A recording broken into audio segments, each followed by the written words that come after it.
کې د څه اچولې دی دا پوستکي دي ماما والا دا غاګانو ته بس راوځم غواګانې لرې یو دانه خوسې د راسره داسې غام نشته چې شیدې والا غایي ښه شیدې والا غا نشته نه والا یو وړوکې خوسې لرمه بس دا د کوم ځای نه جمع کړ دا دېخوا د کچرو مچرو نه جمعومه بس دلته ولاړم چې مال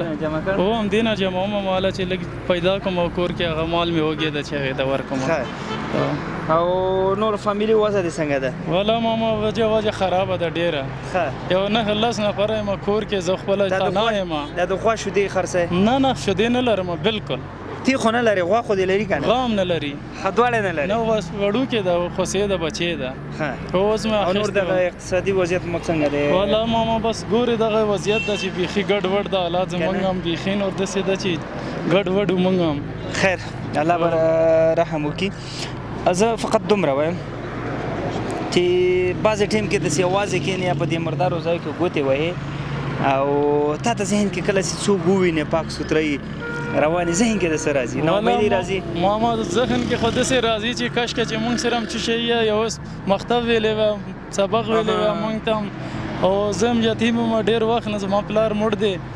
او بس انډیواله همدا زه خپله دا وضعیت ده چې ګډوډ ده چې زه ونه کوم نور کور کې څوک نشته چې هغه وکړي دا د ښې ورځې نه دی مطلب نشته ښې ورځې مطلب چاته د اوسه پورې د منت لاس نه دی نیولی خپله مزدوري کوي لاس خو مې نه دی نیولی هغه په مردار ځای که خراب ځای خو مقصد چاته باید لاس ونیسي همداسې ده لاس خو مې نه دی نیولی ماما نه والا شکر دی الحمدلله همدغه کوم خپل لاس باندې همدا محنت کوم او خپله ګټم او خورم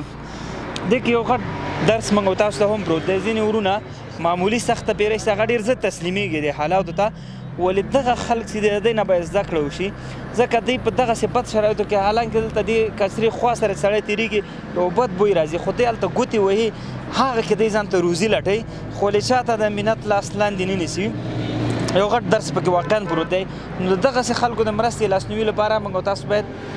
ودانګو دې خلکو نه باید نفرت ونه کړو دوی ته باید موږ څه وکړو مینه ورکړو یا نه دوی ته په جامعه کې باید موږ په ښکته سترګه هم ونه ګورو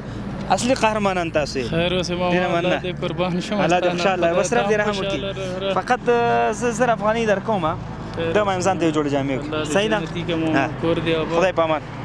سلام علیکم الله دې جنت سلام علیکم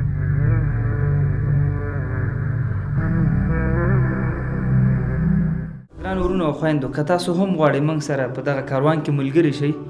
نو لاندې لینک درته په سکرین ښکاري په دغه کې خپل ځانونه راجستر کړئ څومره مو چې وس وي انتخاب یې کړئ $15 نه نیولې څومره چې بره وي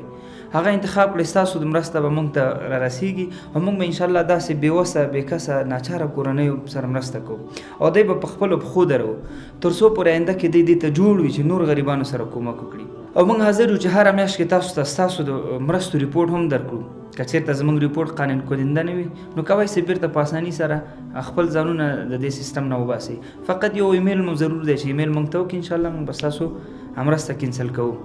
السلام علیکم ورحمة الله